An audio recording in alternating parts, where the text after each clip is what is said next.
Amen. Hallelujah.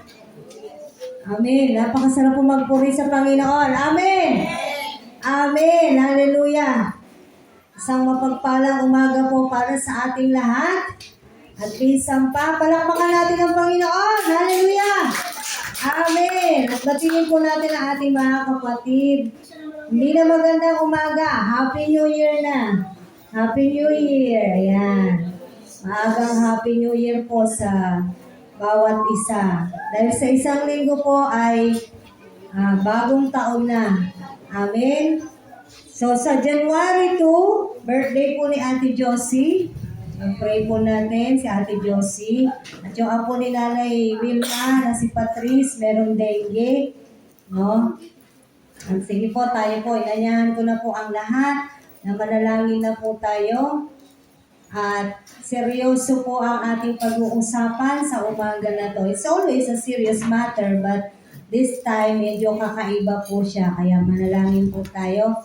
Panginoon, maraming salamat sa umaga na to. Thank you, God, for your presence.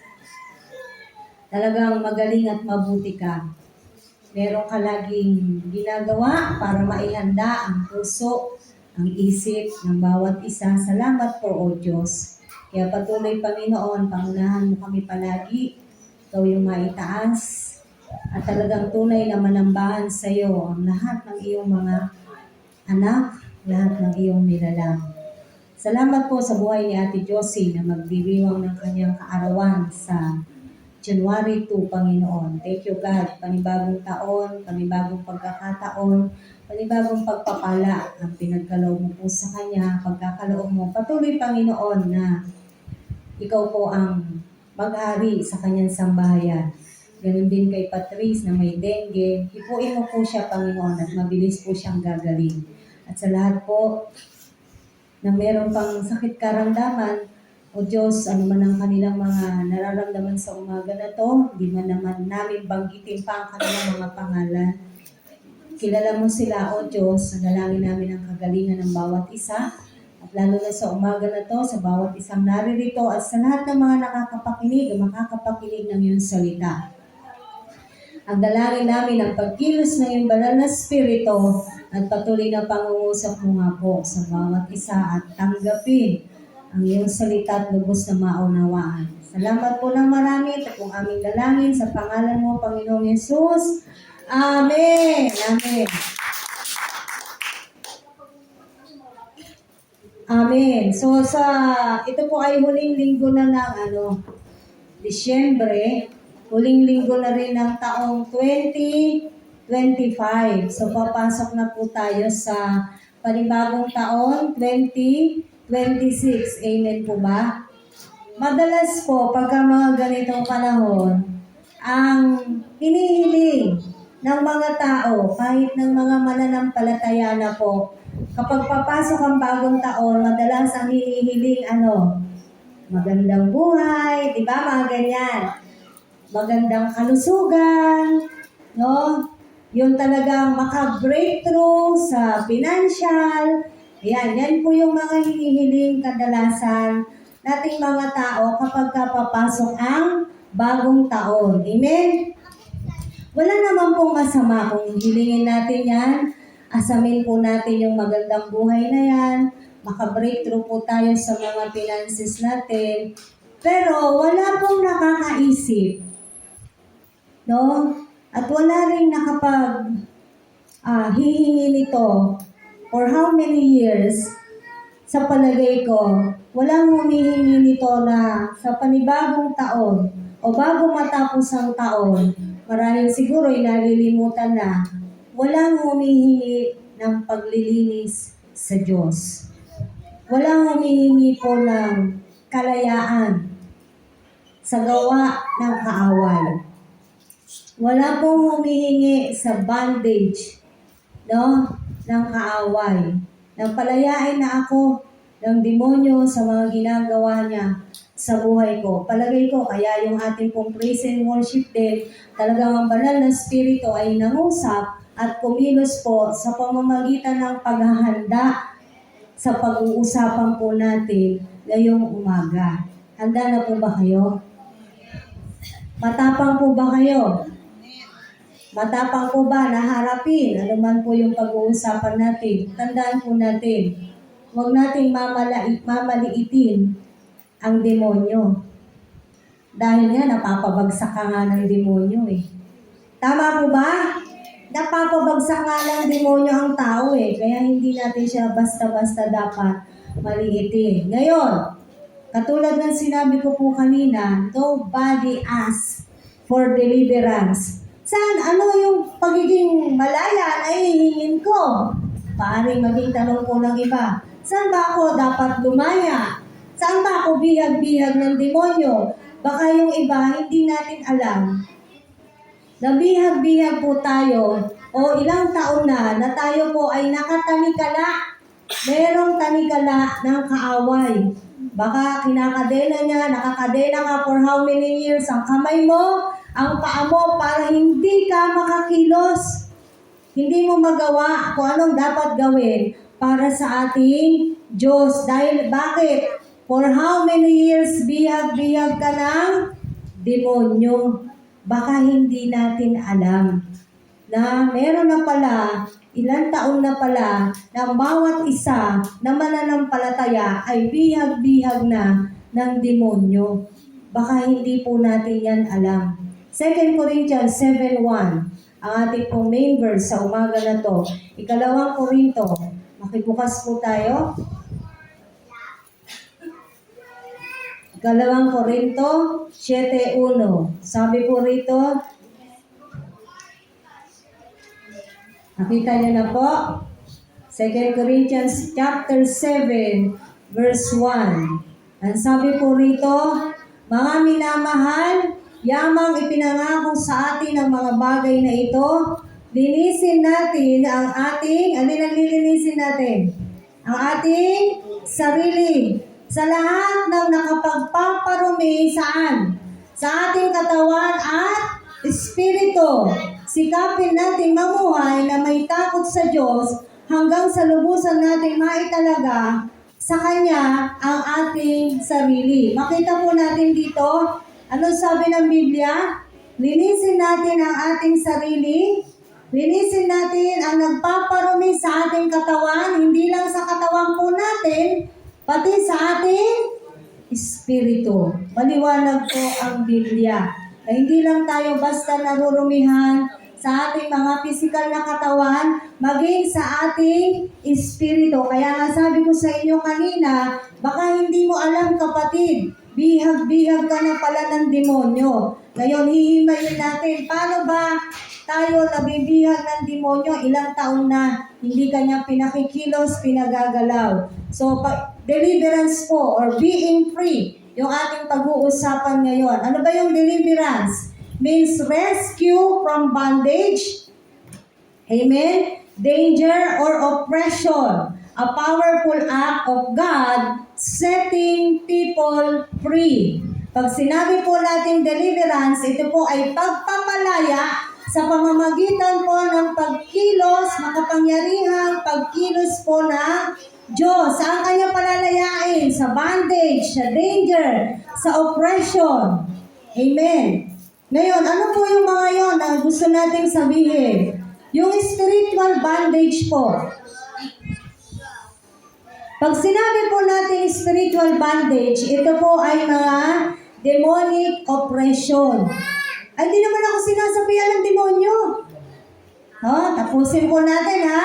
Pag sinabi natin spiritual bondage, ito po ay demonic oppression, mental torment, addiction, fear, and spiritual blockages. Nakita po natin to, ano yung ginagawang paghawak ng demonyo sa buhay ng mga tao kahit po mananampalataya na. Again, ano yung spiritual bondage niya? Demonic oppression, mental torment. Kaya huwag mo sabihin na hindi ka naman napoposes, kaya walang masamang espiritu sa katawan mo. Walang masamang espiritu sa buhay mo. Ito po yung mga spiritual bondage. Mental torment, addiction. Ay, hindi naman ako addict. Pag sinabi po natin addict, hindi lang naman yung gumagamit ng drugs na alam natin. Amen. Marami pong tao ngayon adik. Sa totoo lang po, maraming tao ngayon adik na. Hindi man sila adik sa drugs, pero addicted sila doon sa ginawa ng kaaway sa kanila. Naging alam mo yon? Yun yung naging susi ng kaaway para ma-addict sila. Amen? 10 spiritual blockages. No? So, ipag-aaralan po natin itong mga bagay na to. Maging malaya po tayo. Ano ba yung mga demonyo? Yung mga demons. Sila po ay mga katauhan na walang katawan. They are spirit. Amen. Kaya nga sabi nga po sa Efeso, anong kalaban natin? Hindi natin kalaban ang mga tao. Kalaban natin ay mga masasamang espiritu. No? Anong layunin ng mga demonyo na to sa buhay ng mga tao?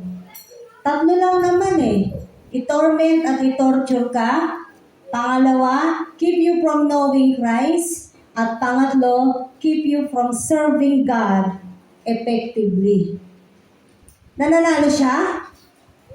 Nakukuha niya yung layunin niya ng mga demonyo? Kayo sumagot, nakukuha niya? Hindi. Nakukuha niya. Nananalo siya. No? Kung hindi ka man natotorment or torture, sabi, malala naman yung mga salita na yun.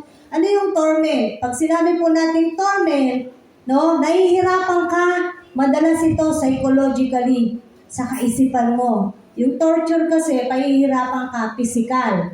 O tinutorture yan, di ba? Yung mga salita natin ganyan. No? And then, keeping you from knowing Christ. Nilalayo ka niya, no? Iniiwas niya ang mga tao. Ito po yung layunin ng demonyo, ha? Na makilala si Kristo. Nangyayari ba? Yes. Pangatlo, sa mga Kristiyano, keeping you from serving God effectively. Nangyayari ba? Yes. Malinaw na sagot. Nangyayari na inilalayo tayo ng demonyo para mapaglingkuran natin ng buong kahusayan ang ating Diyos na buhay. Amen. Sa paanong paraan? Napakadali lang ng paraan niya. Sabi nga niya, mga Kristiyano, madali lang alihin yan. Gawin mo silang busy. Di ba? Pag naging busy na yung mga Kristiyano, palagay mo ba may panahon pa ba yan na magbasa ng Biblia para kilalanin si Kristo? May panahon pa ba ang mga Kristiyano para sumamba? May pamanahon pa ba ang mga Kristiyano para maglingkod sa Diyos? Wala na nga Sa totoo, mas madalas, ito po yung masakit na katotohanan, tanggapin nyo man o hindi. Mas madalas, i-give up ang gawain pero hindi yung ibang gawain nila. Tama, hindi? Di ba wala dito? Huwag lang mawawalan sa trabaho, sa party, sa anumang gawain sa mundo.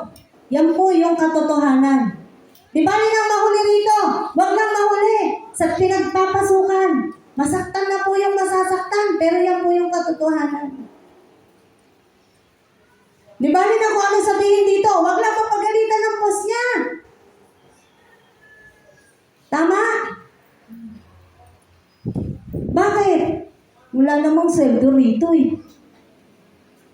Mabait naman ang Diyos. Mauunawaan naman ako ng Diyos. Palaging ganyan ang katwiran ng mga tao. So, hindi mo alam, hawak ka na ng demonyo, kapatid. Hawak ng demonyo, karamihan sa mga tao ngayon. Yan po ang totoo. Amen.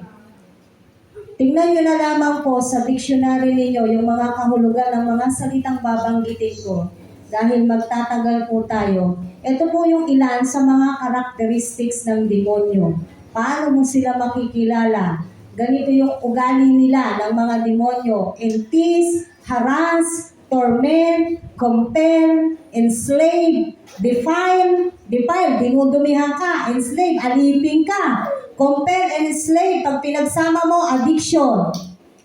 deceive, lolokohin ka. It makes the people weak, makes the people sick, makes the people tired.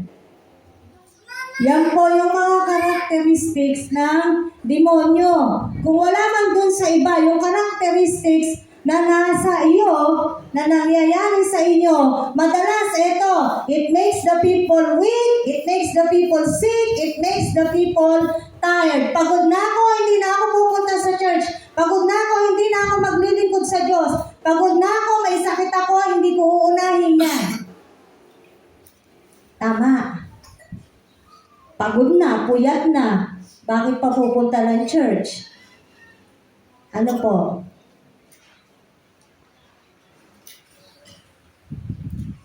Enslaved ka rin naman. Alipin ka niya.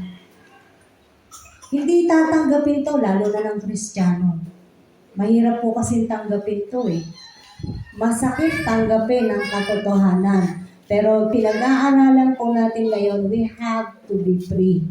We have to set free. Kaya din natin inaalam sino yung mga demonyo. Kasi basta sinabi mong demonyo, very general yung knowledge natin sa demonyo. Actually, very general pa itong binibigay ko sa inyo. Hindi ko pa siya naaral ng buong buo o masyado, alam mo yon yung malalim na pag-aaral. Hindi ko pa siya bigyan ng mas malalim pa na pag-aaral sana para maibahagi sa inyo. Kaya very general lang muna yung maibabahagi ko sa inyo ngayon. And I really don't know why God, first, pa lang ng December, binibigay na ng Diyos to sa akin. Inimpress na ng Panginoon sa akin, magturo ka ng deliverance. Bakit? Kasi alam niya, maraming Kristiyano ang alipin ng demonyo. Amen. So we have to be free. We have to ask God to be free from all these demons. Hindi lang naman yung mga nadidemon possess yung may demonyo eh. Tama ba? Hindi lang po, bakit ka nakakagawa ng masama? Huwag mo sabihin, mabuting espiritu yun. Tama? Kaya ka nakakagawa ng masama kasi may demonyo sa'yo. Somehow, there is a part in your life that the devil or the demon spirits are working in your life. Kaya nagawa mo yung mga nagawa mo yung mga bagay na yun. At dinudumihan ka ng demonyo, defiling you. Dinudumihan ka, ginagawa ka niyang alipin, no? At ginagawa ka niyang adik. Katulad ng sinabi ko kanina, ang dami pong adik ngayon kahit Kristiyano. Sasabihin, wala akong oras. Pero kita mo, may oras sa social media. Wala akong oras, pero may oras manood. Wala akong oras, pero may oras maglaro. Pero wala siyang oras magbasa, manalangin. Walang oras para sa Panginoon. Madalas yan ang sinasabi ng tao, di ba?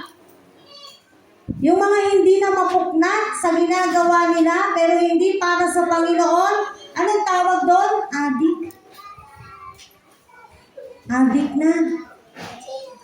Hindi ka ba na-adik doon? Hindi mo pati pag-ihi mo, pagdumi mo, pagkain mo, sinatsatsapwera mo para lang hindi ka maputol doon sa ginagawa mo. Hindi mo ba addiction yan? Amen? No po.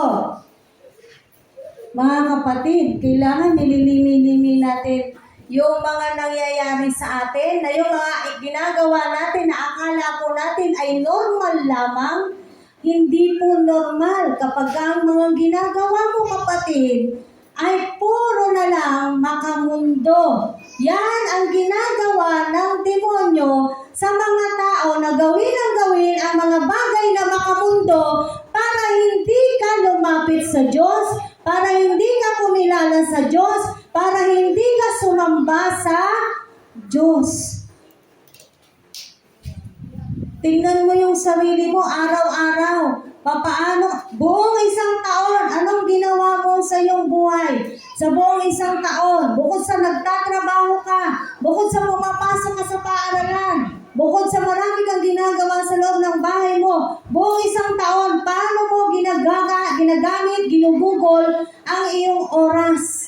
ay ano ko lang naman to, libangan. Ano ko lang naman to, yung, iba pang tawag nila sa libangan? Siesta time. Hindi po masama yung maglibang. Pero kung yun na lang ng yun, alam mo yung, nagluluto, nagsisiar, hawak ang cellphone, napakatindi nun.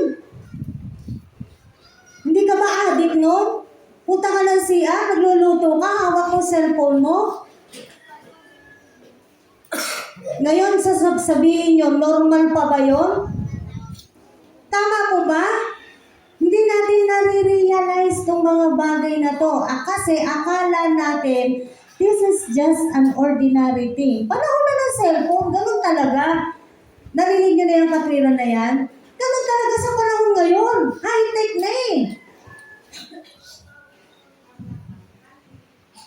High-tech na eh. Kaya ganyan na talaga yung mga tao ngayon. Kita mo, magkakasama sa bahay, hindi nag-uusap. Mas kausap pa nila yung gadget kaysa yung tao. You know what, mga kapatid? Anything that keeps you away in worshiping God, even your emotions and your attitudes are demonic. Anumang bagay, anumang gawain na nakapaglalayo sa'yo o inilalayo ka sa gawain para sa Panginoon, yan po ay demonic. Amen?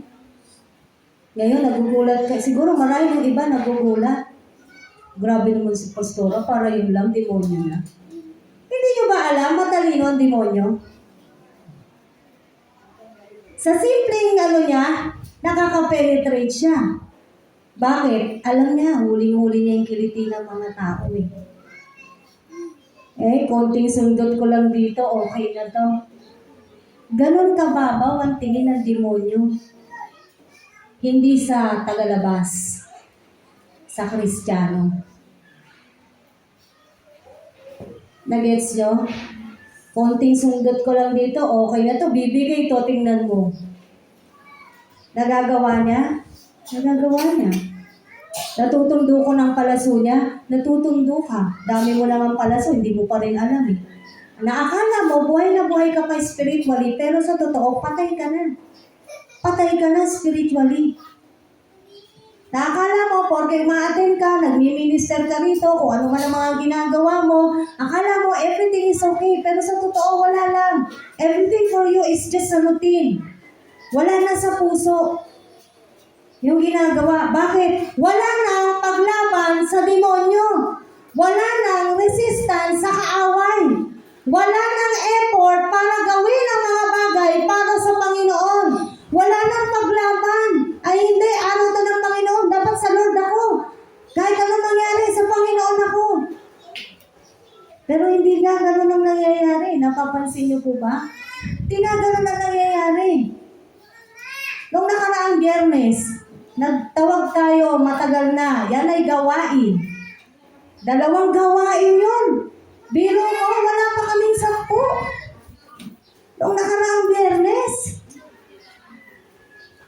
Hindi na nga tayo magmi-midweek ng December 31. Para yan sa family natin. Sabi, marunong naman tayong umunawa eh. Diba? Kaya nga, ginawa natin ng Friday. Pero wala pa rin pumunta. Kung sino yung pumupunta dati, sila pa rin yung nandoon noong nakaraang Biyernes. Nasaan ang mga tao? Akala ko ba ang daming pinagpasalamat ng mga tao? Akala ko ba ang daming blessing ng mga tao? Akala ko ba mabuti ang Diyos? Bakit wala ang mga tao? Pastora, may trabaho kami. O, this is yung Diyos mo. Sino ang Diyos mo?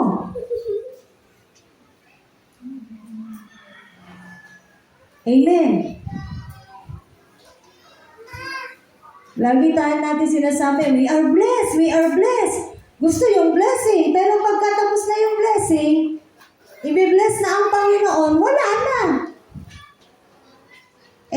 Yung araw naman na yan, palagay ko naman, walang pasok sa paaralan yan. Pero wala pa rin. May pasok, walang pasok, pareho lang. Amen.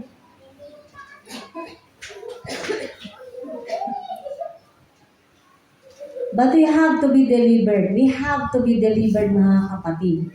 Kaya nga kinikilala po natin. Kasi nga, mga ilang taon na, ganun ang ganun nangyayari. At hindi na tayo papayag na ngayong 2026, ganun pa rin ang mangyayari. Na nakatalikala pa rin ang mga kamay at paa ng mga Kristiyano sa gawa ng demonyo. Matuto kayong lumaban. Matuto kayong manindigan sa inyong mga pananampalataya. Matuto kayong tumayo.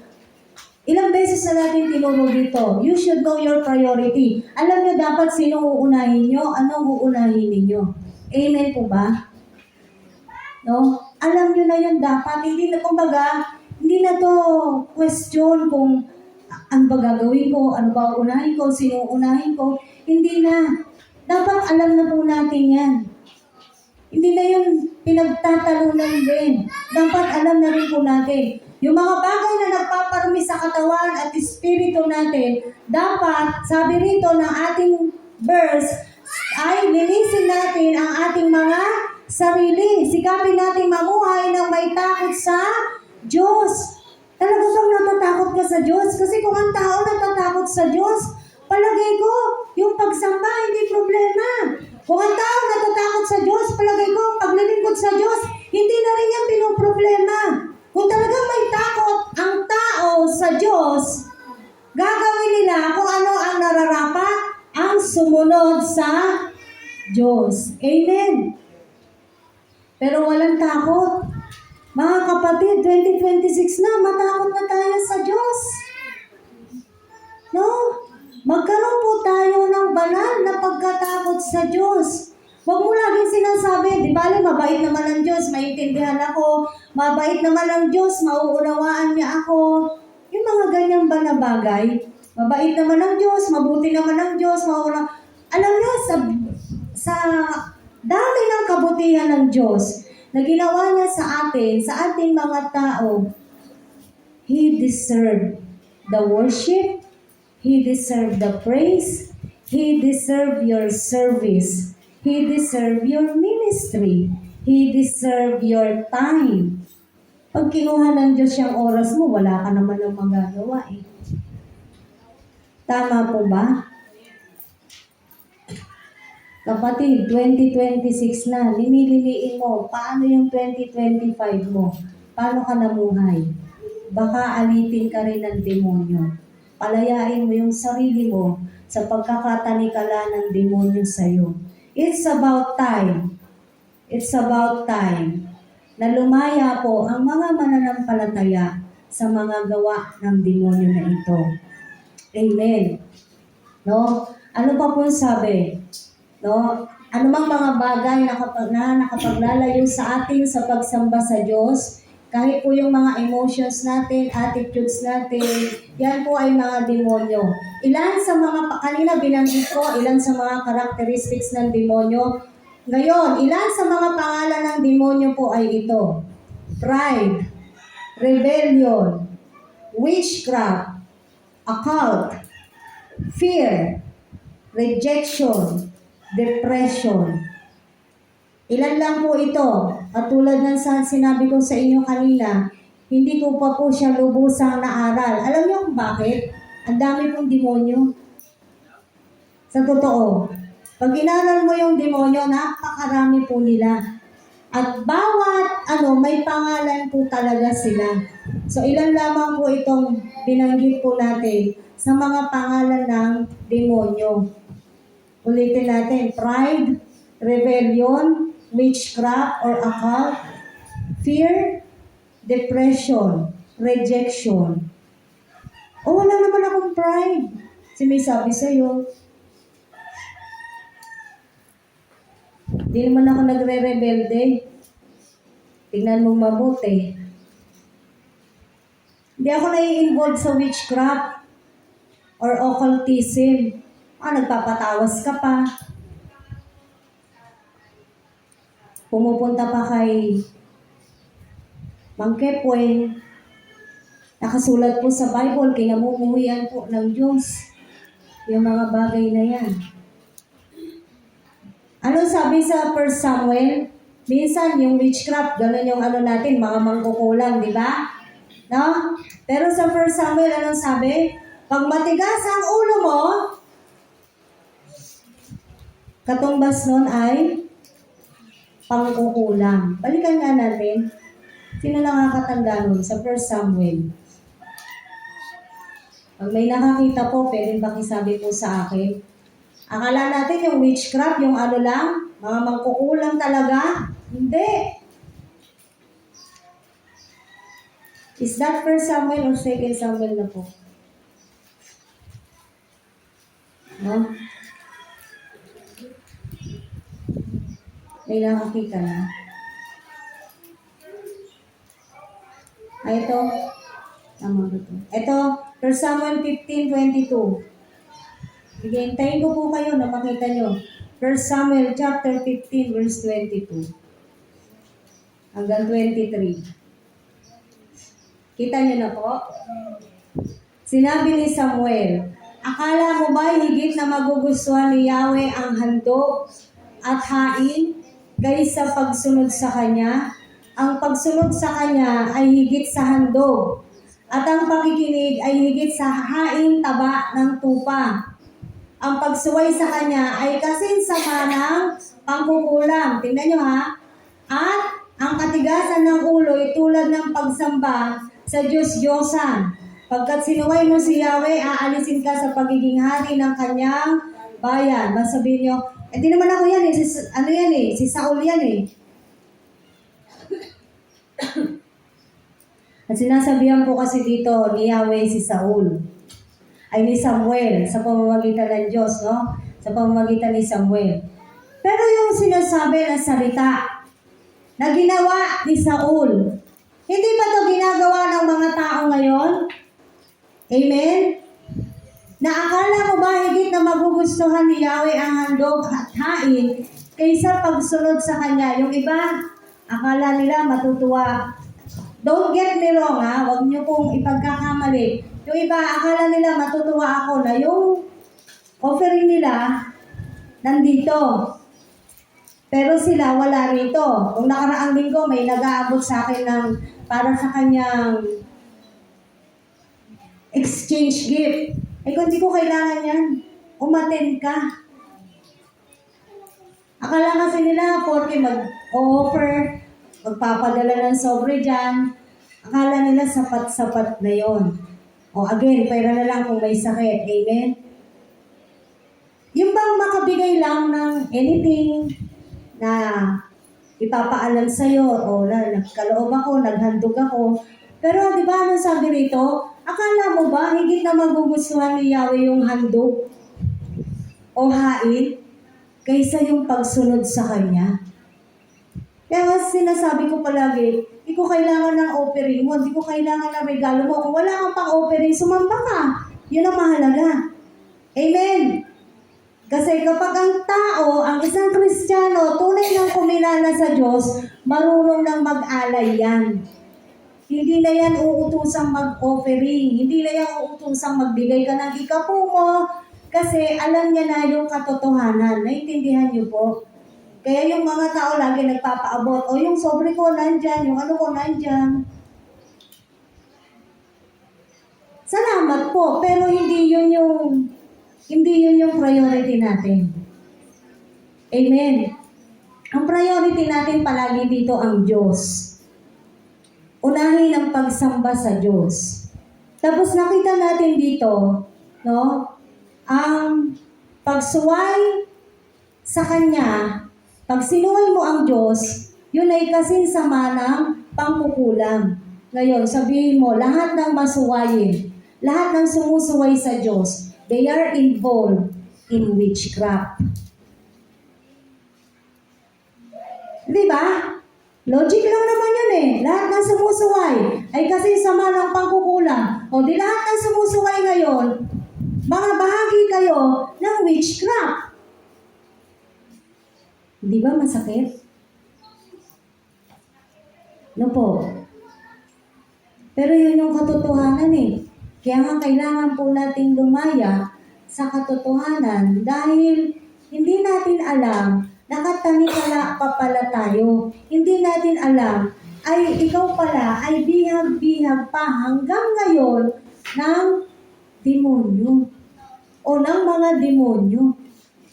No? Tinatanikala niya ang paa mo, ang kamay mo, ang puso mo, ang bibig mo, para hindi ka lubusang makasamba, hindi mo makilala ang Diyos. Kaya maraming tao ngayon ayaw sa Diyos, ayaw ng mga ganitong uri ng gawain, ayaw ng pagsamba, dahil sila po ay abala, na yun ay ginagawa o pagkilos o taktika ng demonyo.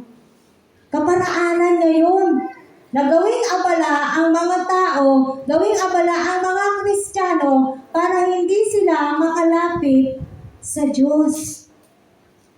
Para hindi makapaglingkod sa Diyos. Kaya dapat nililimili bago matapos ang taon na ito, linilimiin po natin yung naging buhay natin for 2025. Baka kapatid, nakatalikala pala ang buhay mo ng demonyo na akala mo hindi. Kaya kailangan tayo po ay lumaya. At yung mga matitigas ang ulo, anong sabi rito? Sa verse 23, at ang katigasan ng ulo ay tulad ng pagsamba sa Diyos-Diyosan. Hindi ka nga sumasamba sa Diyos-Diyosan. Pero kapag matigas ang ulo mo, para ka na rin sumamba sa Diyos-Diyosan. Tama? Amen? Amen. No? Dalangin ko nakakapag-focus po tayo. I know there are a lot of distractions there in you. Pero dalangin ko nakakapag-focus po tayo para sa ganon ay marinig po natin ang mga bagay na to. No? Yung fear or yung rejection, takot. Takot saan? Takot sa napakaraming bagay. Takot pagka sabihin mo, ikaw na gumawa nito. Ikaw na gumawa nito. Takot. Ayaw. No? And yung depression. Napapansin niyo po ba, maraming tao ngayon merong mental health issue? No? Siguro out of 10 na tao, baka kalahati doon may mental health issue. Lalo na sa panahon natin ngayon, dumami po yung merong ganyan, mental health issues. No? Bakit? Sinisira ng demonyo ang utak ng tao. Bakit? Pag dito siya nakapenetrate, wala nang matinong pag-iisip ang tao, hindi niya na maiisip pa ang Diyos. Nakuha nyo? Kaya maraming tao ngayon depressed. Bakit? Binabalik sila ng demonyo sa kanilang nakaraan. O ito yung pinagdaanan mo nung nakaraan, di ba? Ganito ka, nasaktan kang mabuti noon. Kasi yung depression po, nabubuhay sa nakaraan yan eh. Tandaan nyo? Yung anxiety naman, nabubuhay sa kasalukuyan. Hindi pa dumadating, natatakot na. May anxiety. Yung stress, pangkasalukuyan. Hindi po yan kinikilala ng science and the doctors na demonic attack. Yung mga mental health issue po na yan. Parang ganito. Kapag ka mahirap ka, may mga sakit ka sa balat, may mga sugat-sugat ka, ang tawag sa mahirap, galis. No? Pag mayaman ka, may skin allergy siya. May skin asthma siya. Pinapaganda lang naman nila, pareho lang namang galis yun. Pero kasi nga, dahil mayaman yung isa, meron siyang skin Napansin niyo gano'n ang tawag pag mayaman?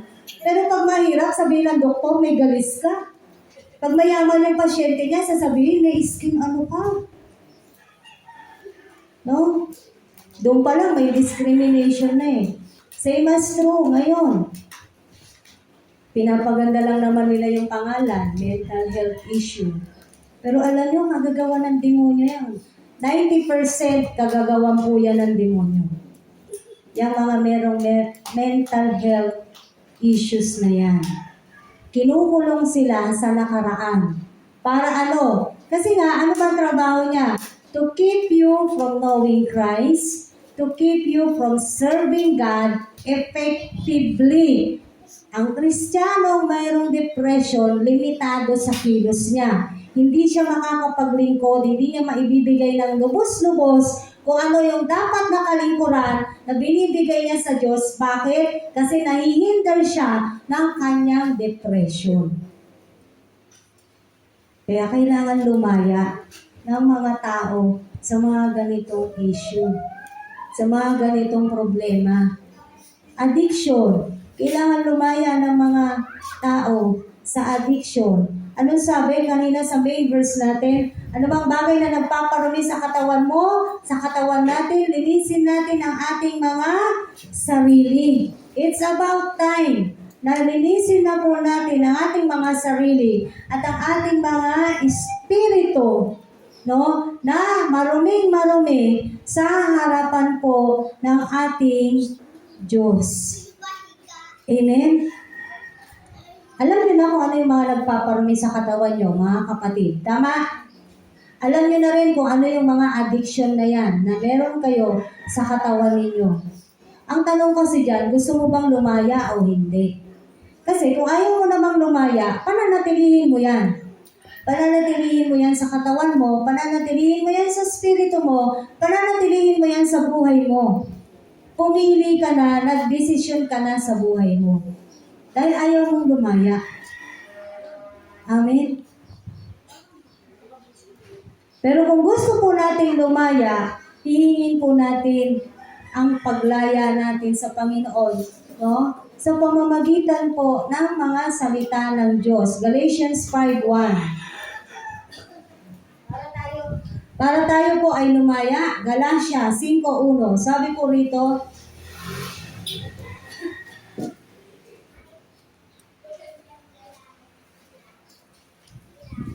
Galatians chapter 5 verse 1. Pinalaya tayo ni Kristo upang manatiling malaya. Magpakatatag nga kayo at huwag nang paalipin uli. Mga kapatid, pinalaya na po tayo ng ating Panginoon. Kaya nga sabi niya dito, no? Huwag nang magpaalipin uli. Kanino? Sa demonyo. Huwag ka na magpaalipin sa demonyo. Hindi naman yan ang boss mo eh. Kung ikaw ay Kristiyano, hindi mo boss ang demonyo. Anong ginagawa sa demonyo? Pinapalayas. At dapat pinapalaya mo yung sarili mo, pinapalaya mo yung katawan mo sa lahat ng ginagawa ng demonyo sa'yo. Dinudumihan ka ng demonyo, huwag mong tanggapin. No? Dinudumihan ka niya, niloloko ka niya, huwag mong tanggapin, kapatid. Kaya lang nga kasi, ang galaw ng demonyo, masarap. Alam niyo yon? Masarap po siya sa laman. Kaya nagugustuhan ng mga tao, nagugustuhan ng mga Kristiyano, kaya minsan kahit Kristiyano, hindi nila nire-resist. Hindi nila nilalabanan. Bakit? Masarap sa kanilang pakiramdam. Gusto nila yung ginagawa nila. Gusto nila yung ginagawa ng demonyo sa kanilang mga sarili. Gusto nila yung inuubos yung oras nila. Gusto nila yung dinudumihan yung katawan nila. Gusto nila yung niloloko sila ng demonyo. Amen?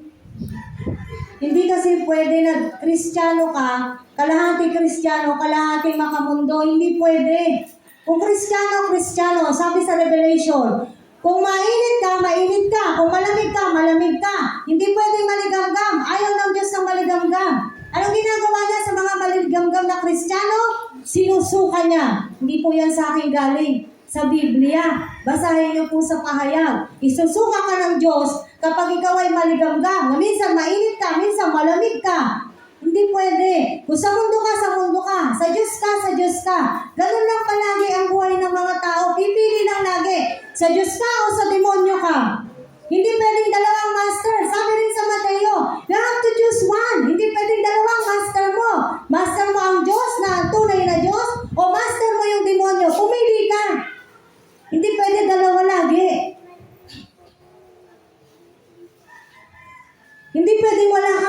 i-give up. Meron ka dapat i-give up sa buhay mo, kapatid. Meron ka dapat palayain sa sarili mo. Meron ka dapat iwan na. Meron ka na dapat talikuran na. Pwedeng maglibang, pero kung yung paglilibang mo, yun na lang yung nagiging buhay mo, nagiging oras mo, hindi na paglilibang yun eh. Matatanda na po tayo. Hindi na natin dapat lokohin ang ating mga sarili. Alam nyo at alam ko kung kayo ay addict na o hindi pa. Tama? Ngayon, wala namang aamin na addict na nga ako. Walang aamin yan. Kasi masakit yun eh. At nakakahiya yun. No? Walang aamin yan. Bakit? Hindi kayo maaaminin ng demonyo. Huwag ka maniwala. Para naglilibang ka lang naman eh. Yan, ganyan yung mga ipaparating sa inyo ng mga demonyo sa inyong kaisipan. Sinisira niya talaga yung kaisipan ng mga tao.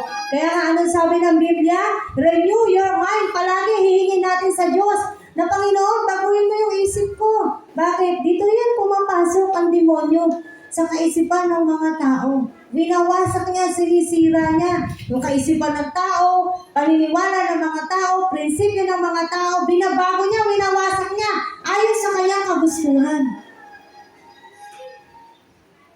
Amen.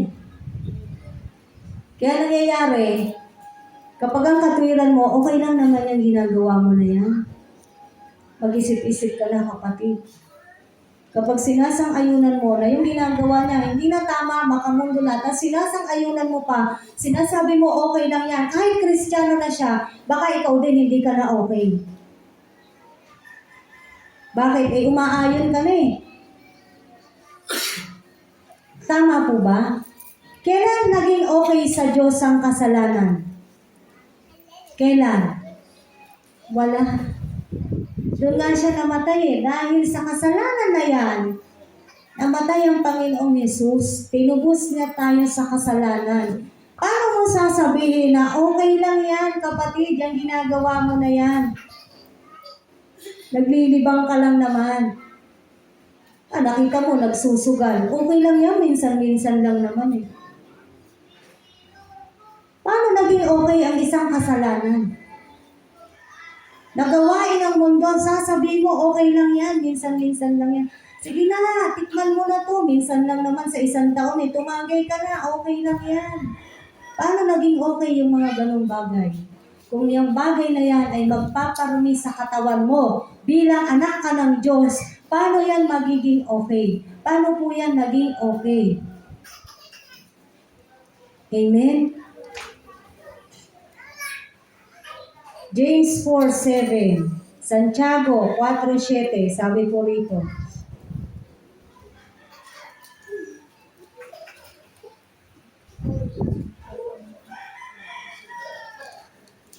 Kaya nga, pasakop kayo sa Diyos. Nakita niyo na po? Ito mga verse na binabanggit ko, paano po natin lalabanan at lumaya sa galaw ng demonyo. Kaya nga, pasakop kayo sa Diyos. Labanan ninyo ang dyablo at lalayuan niya kayo. Kung babasahin niyo pa po yung verse 8, lumapit kayo sa Diyos, no? At lalapit siya sa inyo. Sabi po rito, pasakop tayo sa Diyos. Anong gagawin mo sa dyablo, kapatid? Labanan mo, layuan mo. Huwag mo siyang ayunan. Huwag mo siyang i-entertain. Ang lalabanan mo, ang demonyo. Matuto kang umeport na paglabanan mo ang galaw ng demonyo sa buhay mo. Matuto kang umeport na panindigan mo yung pananampalataya mo na winawasak ng demonyo sa iyong kaisipan, yun ang lalabanan mo. Manindigan ka sa iyong pananampalataya, kapatid. Matthew 6:33, seek ye first His kingdom and His righteousness, and all these things will be given to you as well. And all these things will be added unto you. Ang conversion ang kailangan pa natin. Una nating dapat sinasaliksik ang kaharian ng Diyos, ang katwiran ng Diyos, at ang lahat ng bagay, anumang mga bagay sa mundo na to, na mabuti para sa anak niya, idadagdag niya. Amen. Kumusta po yung buhay niyo noong 2025? Wala naman pong ibang makakapag-evaluate niyan kung malapit ka talaga sa Diyos, kung hindi yung mga sarili lamang po natin. Kung ikaw ay isa ng tagapaglingkod, kumusta ka na bilang tagapaglingkod ng Diyos? Paano ka naglingkod? Noong mga nakakaraang taon, itong 2025, paano ka naglingkod? Kung ikaw ay isang mananampalataya, paano ka sumamba sa Diyos? Pag may oras, sasamba ako. Walang iniwan doon sa dati kong iniwan na relihiyon. Anong sabi nila? Uy, birthday mo. Magsimba ka. Di ba madalas maririnig natin yan? Pag birthday mo, dahil medyo special sa'yo, pumasok ka sa simbahan. Pag hindi mo na birthday, okay ka lang. Hindi ka okay na hindi ka na magsisimba. Ngayon, sa Kristiyano, ganun din. Pag may oras ako, aatin ako. Anong binibili sa Diyos? Ano yung kanta ni Toto? Tira-tira. Paano mo sasabihin priority mo ang Diyos? Kung ang binibili natin sa Diyos, tira-tira. Lord, ito lang yung oras pwede ako sa iyo eh. Ito yung natira kong oras, ito lang bibigay ko sa iyo, God. Napansin niyo po kung paano tayo dinadaya ng demonyo?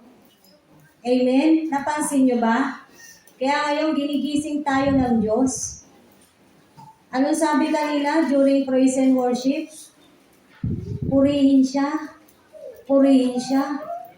Purihin siya. Bakit? Hindi na po siya totohanang napupuri. Sumisimba lang, hindi na sumasamba. There is a big difference between the two words sa nagsisimba at sumasamba.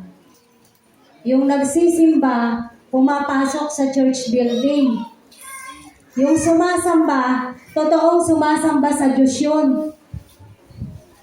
Kaya dalawa yung magkaiba yung salita na yan, hindi po sila pareho. Kaya diba sa ating Kristiyano, we do not say, "Uy, simba ka." Ano sinasabi natin? Magsamba tayo. Kasi madali naman pumasok dyan eh. Wala namang haharang sa atin dyan eh. Tama po ba? Pero sino humaharang? Demonyo. Mga demonyo. At alam niyo ba kung sino masaya ngayon? Bawat taon masaya. Mga demonyo. Mga demonyo. Kung hindi pa tayo magseseryoso, babagsak ka na lang ng demonyo, kapatid. Totoo po yan. Hindi po tayo nananakot kasi trabaho niya yan eh. Ano trabaho ng demonyo? Mangwasak, manira, pumatay. John 10:10. Yan ang trabaho niya eh. Ang wasakin ka, ang sirain ka, ang patayin ka. Kaya maraming Kristiyano wasak, maraming Kristiyano, sira, maraming Kristiyano patay na. Akala nila buhay pa sila pero patay na sila. Pero ngayon, may pag-asa pa tayo. Anong sabi? Labanan mo yung demonyo. Labanan mo yung dyablo. Kailan siya lalayo sa'yo? Kapag nilabanan mo siya. Hindi yan lalayo sa'yo. Hindi aalis yan. Anong sabi sa Pedro? Yung demonyo, parang leon umaatungan yan sa paligid-ligid. Hindi umaalis ang demonyo sa paligid po natin. Tandaan nyo yan.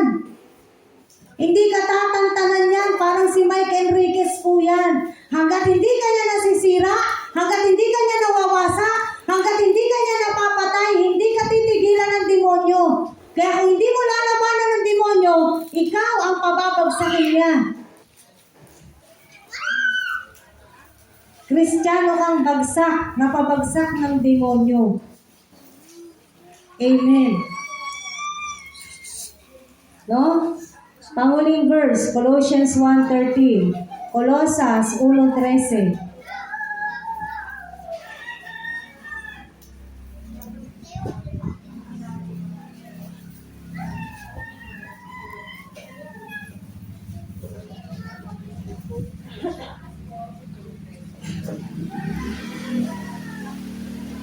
Colossians chapter 1 verse 13. Kuya, kailan ka saglit?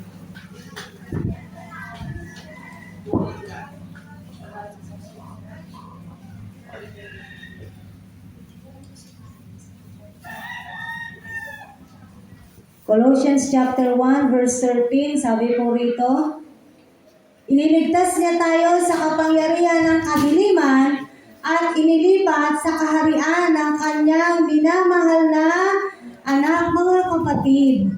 Matagal na tayong malaya, katulad ng verse natin kanina, matagal na tayong iniligtas ng Diyos sa kamay ng mga demonyo na to. Kaya sabi niya rito, in past tense na eh. Nakita niyo ba yung verse? Nakita niyo yung word? Iniligtas niya na tayo sa kapangyarihan ng kadiliman. At inilipat niya na tayo sa kaharian ng kanyang minamahal na anak. Pero bakit nananatili sa kadiliman? Sino may kagagawan? Bakit nananatili sa kadiliman? Kahit Kristiyano na, niligtas na pala ako eh. Ano ba sinasabi mo, Pastora? Na ako ay bandage ng demonyo. Kasi dinesisyonan mo na ikulong ka ng demonyo. Hindi ba? Ang lahat ng bagay, sinong nagdidesisyon? 99% sa'yo, kapatid, sino nagdidesisyon? Diba sarili mo, ikaw? Kung anong pinipili mo? Anong dinidesisyonan mo sa buhay mo? Anong gusto mong sundin? Anong gusto mong gawin?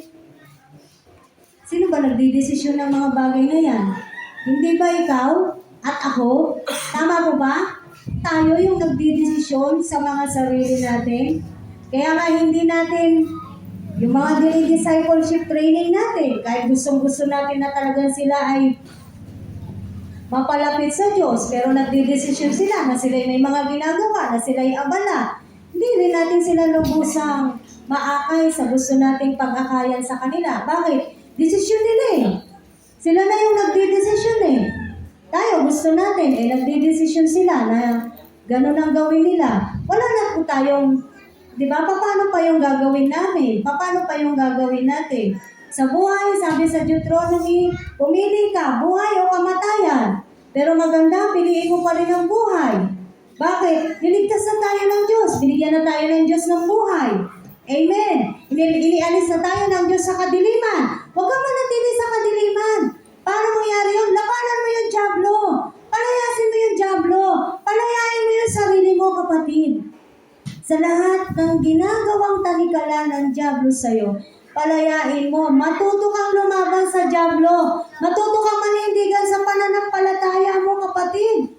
Paglaban mo ang Diyos. Hindi ba kayang lumaban ang Diyos? Hindi sa ganun eh. Hindi yung ganung usapan eh. Kung ibang bagay pinaglalaban mo, gawin na lang natin sa halimbawa ng pag-ibig. Pinaglaban ko yung pag-ibig ko. Kaya napangasawa ko si Polo. Hindi, totoo yun eh. Kasi ayaw sa kanya. Walang may gusto sa kanya kahit sino sa pamilya ko eh. Pero dahil pinaglaban ko siya, napunta siya sa akin. Amen. Bakit? Ginusto ko yun eh. Pinaglaban ko eh. Ngayon po, binibenta ko na yan. Joke lang. Hindi ba? Kasi, ba't ko siya pinaglaban? Mahal mo eh. Ang tanong kasi dyan, mahal mo ba ang Diyos? Bakit hindi mo siya makuhang ipaglaban? Minsan sa napakasimpleng dahilan, hindi makuhang ipaglaban ng tao, ng mananampalataya na ang Diyos. Takot na takot, mawalan ng trabaho, takot na takot, mawalan ng benta, takot na takot, mawalan kung ano man yung meron sa kanya. Takot na takot yung amo sa mundo, pero hindi natakot sa Diyos. Nahihiya sa tao sa mundo, pero hindi nahihiya sa Diyos. Paano kang lalaya kung ganyan ang palaging kaisipan mo? Paano kang lalaya kung ganyan lagi ang prinsipyo mo? Paano kang lalaya kung ang pananampalataya mo ay hindi lumalago? Hindi lalaya ang isang Kristiyano kapag hindi siya marunong lumaban sa demonyo. A while ago, in-impress na sa akin ng Panginoon, Pastor, ang kakalabanin mo, Jenny, ang kakalabanin mo, demonyo. Pinag-pray niya ako na walang balik ito ng demonyo. Bakit? Traidor po ang demonyo. Alam niyo ba, isang linggo ako po ay hindi maganda yung pakiramdam. Miyerkules, nakapunta na ako dito, pero kakatanggal lang ng lagnat ko. Hindi ko to sinasabi para ipagmalakis ko sa inyo, ha. I'm telling this para malaman ninyo paano kumilos ang demonyo. Kagabi uli, kahapon, mataas na naman ang lagnat ko. Masakit ang ulo ko, masakit ang lalamunan ko. Nag-iisip na ako, magchat-chat na ako sa GC namin ng mga leaders kasi parang hindi ko talaga kakayanin. But I keep on praying. Hindi sa ayaw kong magsalita sila.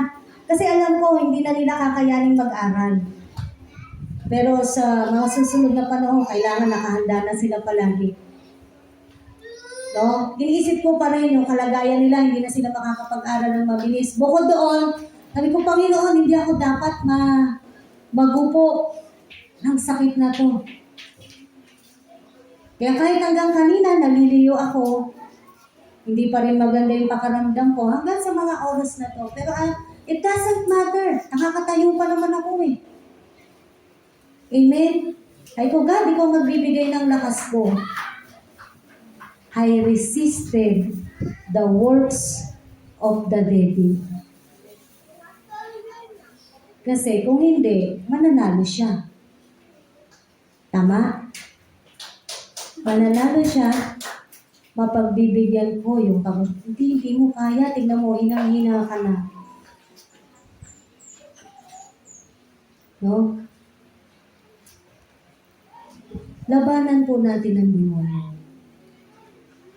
Kapatid, mag-isip ka, 2026 na. Kailan mo pa gustong lumaya? Katulad na lang sabi ko nung nakaraang Friday, yung nakita ko sa FB, konti na lang po. Yung illustration sa FB, sabi niya, Christian illustration yan eh. Sabi niya, Pastor, maglilingkod na ako. Handa na akong maglingkod. Alam niyo itsura ng lalaking gusto na maglingkod sa Diyos? Putol na yung mga paa niya. Tapos ang dami niya pang benda. Paano mo papaglilingkurin yun? Eh nung buong-buo yung katawan niya, hindi siya handang maglingkod.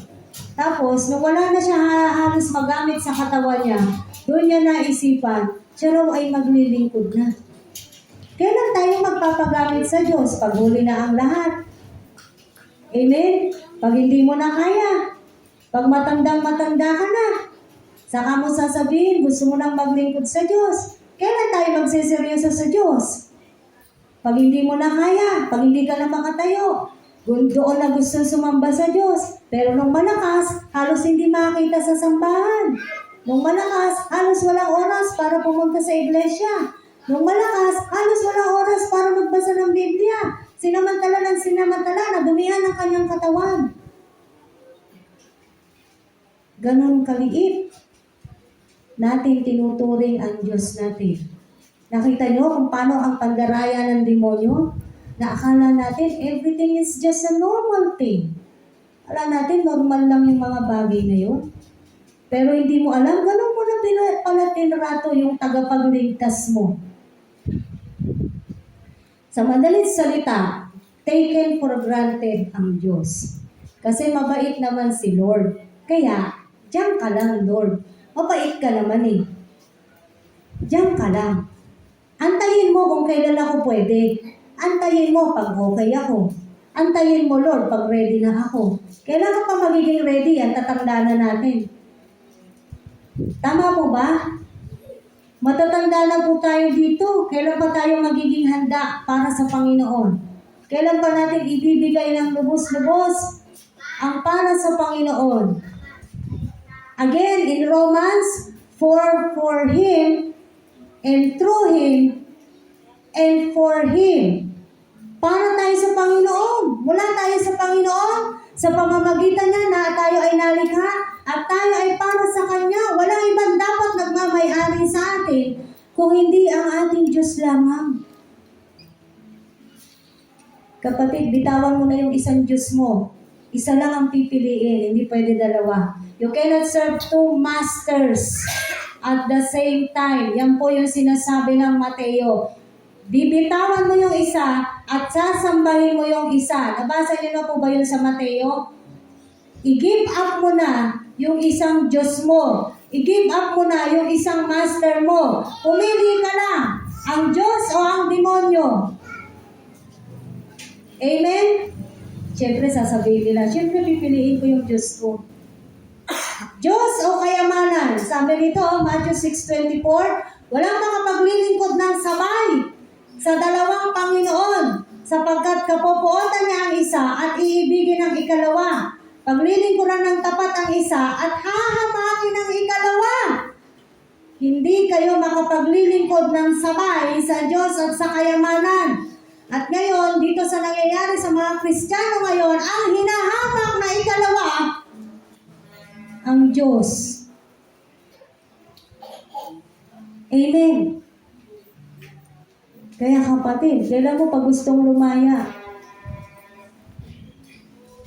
Yung sinasabing bagong taon, bagong buhay, ngayon mo na gawin yun.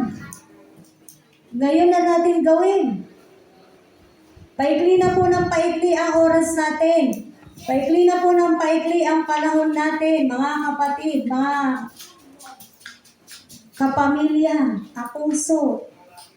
Hindi na po mahaba ang oras po natin. Pakonti na lang pakonti ang oras natin. Sinasabi sa Biblia, darating ang araw, wala nang araw.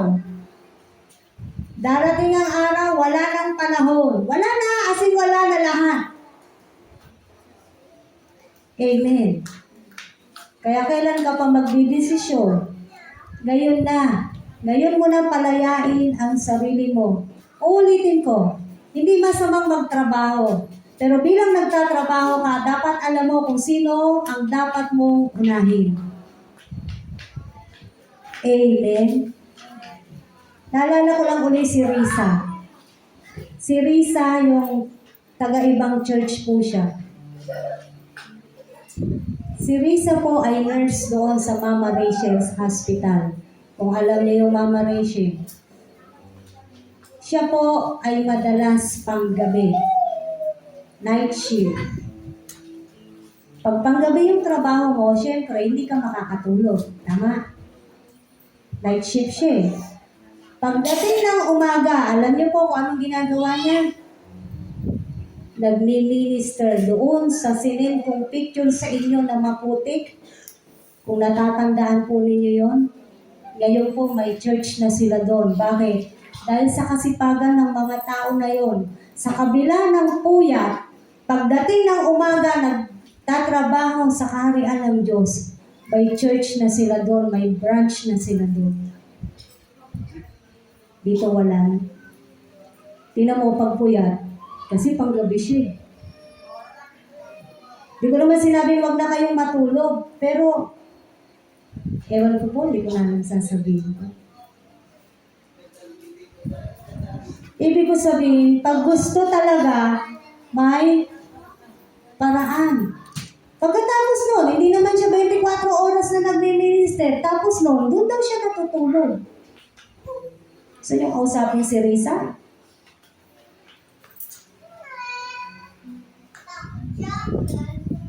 Amen? Kailan tayo lalaya, mga kapatid? Na palaging nauuna yung ating mga sarili. Bakit? Yan ang sinisiksik ng demonyo sa ating mga kaisipan. Anong turo ng kanta dito sa mundo? Learning to love yourself is the greatest gift of all. Kinakanta pa yan. Sa video okay. Tama? Kailangan daw matutunan mo mahalin ang sarili mo. Hindi ko naman sinabi wag mo alagaan ang sarili mo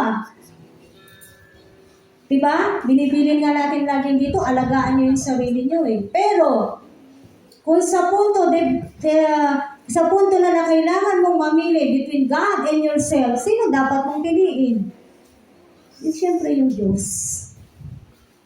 Kahit ano pang mga option niyan, between God and the others, palagi dapat ang napipili at nadidesisyonan nating sundin ay ang Diyos. Kaya palayain na po natin yung ating mga sarili sa lahat ng galaw ng demonyo. Kung hindi man buong isang taon, ikaw ay tinanikala ng demonyo, baka ngayong tinatanikala ka niya, hindi mo namamalayan, ganyan na yung ginagawa niya sa'yo. Hanggang sa magiging nasasanay ka na, nagiging habit mo na, nakukuha niyo po, ganyan na yung buhay mo kasi habit mo na. Bakit? Pinasanay na sa'yo ng demonyo na ganyan ka. Amen. Pero sa pamamagitan po ng Diyos, salita ng Diyos, tayo po ay lalaya. Hingin po natin sa Panginoon yung paglaya na yan kasi hindi natin kaya talaga. No? Pero mga kapatid, it's about time na matuto niyong ipaglaban ang mga pananampalataya ninyo. Matuto kayong ipaglaban ang Diyos. Bakit? Napakabait ng Diyos sa iyo eh. Napakabuti ng Diyos sa iyo. Yung mga simpleng bagay, simpleng gawain, hindi mo pa ba masunod yan? Hindi pa ba natin magawa yan? Hindi pa ba natin maibigay yan? Simpleng oras, yung mga ganyang bagay, simpleng oras lang, hindi ba natin maibigay yan? Sa kabila ng napakadami niya ng ginawa, pinaranas sa buhay po natin. Amen? Yan po yung mga tanikala ng demonyo, hingin po natin yung kalayaan natin sa ating Panginoon. Hallelujah. Tayo po lahat ay tumayo.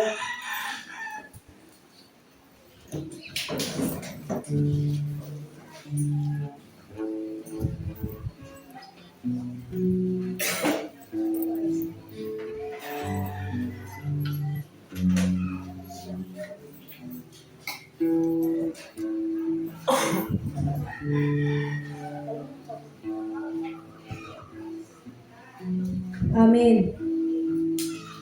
Kanina po, inawit natin, babad sa presensya mo. Isang napakahalagang susi para mapaglabanan ng demonyo ay tayo po ay nagbababad sa presensya ng ating Panginoon. Amen.